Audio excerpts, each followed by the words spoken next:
Bodybuilding is not just a sport. It is a way to live one's life, to reach for that moment of perfect symmetry and dimension. Welcome to the cult of the body. Bodybuilding is a tremendous thing when you realize that you have a hand, you have the power to create your body the way you want it. Today on stage, you have to be as big as you can be, as muscular as you can be, as ripped you can be, and as freaky as you can be. I think that we are a little bit obsessed. Bodybuilding is not body destruction. If anyone thinks that there's no drugs in all sports, they're living in a vacuum. I am 100% drug-free. Bodybuilding gives you power, gives you energy.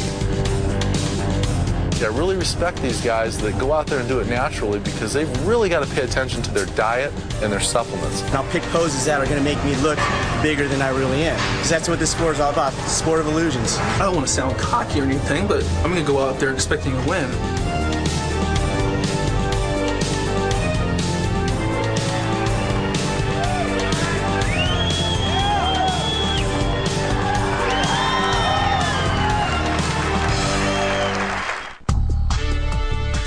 Each year, thousands of people from all over the world gather for the ultimate bodybuilding competition, Mr. and Ms. Olympia.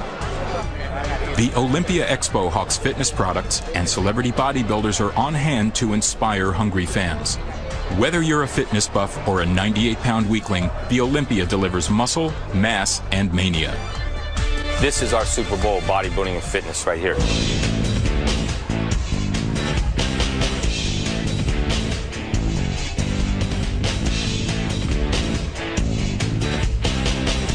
You have to have strong willpower, you have to have strong determination, and you must love what you're doing more than almost anything in the world.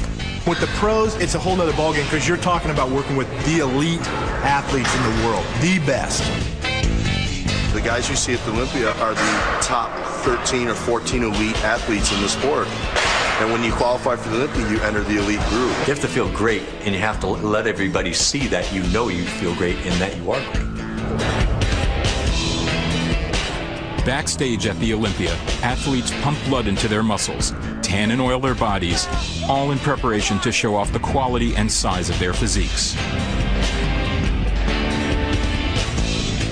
Tanning is really one of the things that they're judged on. You got to understand they have to be really exaggerated tanning. You know, it's not just a normal tan like you and I have. It has to be really, really dark. It makes them glisten, and it really just highlights and defines their physique, so you can just see their definition more. I'm the last person they see before they go up on stage, so it's very important that I make them look their best. They're presenting that total package, therefore I must make sure every body part is completely in view. If there's too much oil in one spot and not enough on another, it's going to take away from their symmetry. It could do nothing but mess up their body, so all that time, effort, money that they put into their contest could be completely axed.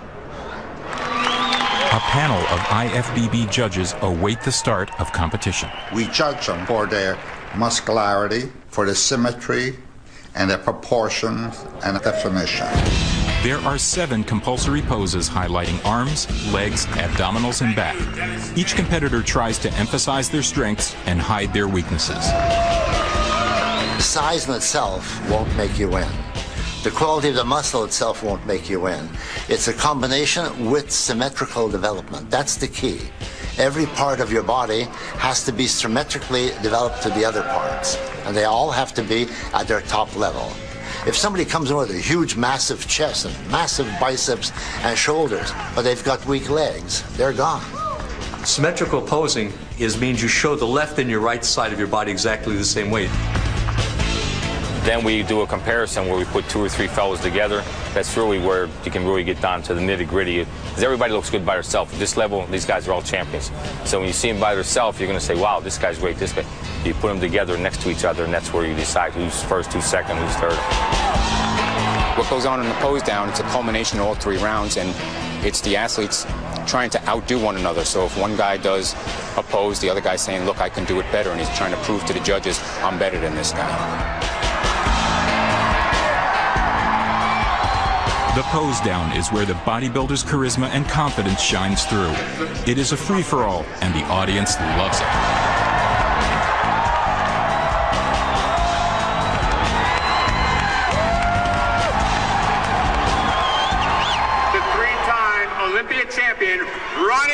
The Olympia purse is $435,000 unevenly split between the men and women. Top prize is $30,000 for the women, split between 2 weight classes. $110,000 for the men, winner takes all. Prize money aside, to win the Olympia is the brass ring that promises product endorsements, guest posings, and supplement support.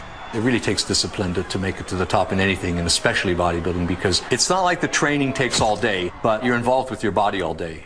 Bodybuilding is made up of 3 stages. 1 is a competitive sport. 2 is a lifestyle. And 3 is an art. Training begins at the gym. Gold's Gym in Venice Beach, California is considered the mecca of bodybuilding. Whether you are an amateur or a pro, the goal is to become ripped and shredded, to see the physiology and shape of the muscle through the skin. For some people, no matter how hard they train, if they do not have the proper genetics, they will never achieve the desired look. Genetics, you have to have proper skeletal system. You got to have wide shoulders, you got to have narrow waist, hips, you got to be in proportion. See, what I'm doing is shoulders or delts. And the reason I wrap the dumbbells with these is because I can't really grip the weight during the course of the exercise because the weight gets pretty heavy on my hands. Bodybuilder Craig Titus has been training for 11 years, 8 of which has been geared towards becoming a professional athlete. Because I'm dieting, I'm just burning interstitial fat out of my muscle, shaping my muscle, and creating a look that I need for stage rather than trying to build, so I lighten the weight to avoid injury. See, that got heavy. That got heavy as hell. The idea is to sculpt your muscles to fit your skeletal frame, to have the least amount of body fat in proportion to actual muscle size. Heavier weight creates more mass. Less weight with increased repetitions creates more definition. This past year was the biggest I've ever gotten. I was 274. I'm 5'9". I still have to put another 15 pounds of muscle on. The amateurs, I mean, they're just so hungry because they want to get to where, like the Ronnie Colemans and the Flex Wheelers and the Chris Cormiers and the Nassers and all these, the guys that they're idolizing in the magazines. Amateur bodybuilder Travis Wojek trains alongside the pros. At age 20, he is just entering the sport on a competitive level as a natural bodybuilder.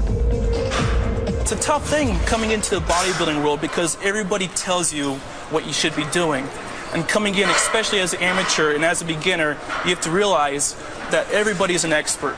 Everybody's an expert on their own body, and you have to find what works good for you.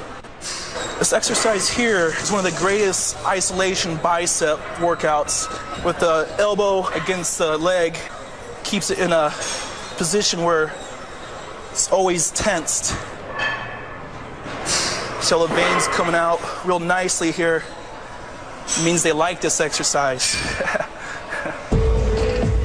Across town, Stan McQuay starts his day at the gym. Trying to wake up. Like Travis, Stan is a natural bodybuilder. Dying today. After attaining 3 black belts in the martial arts, Stan has been building muscle for 10 years. This year, he turns pro.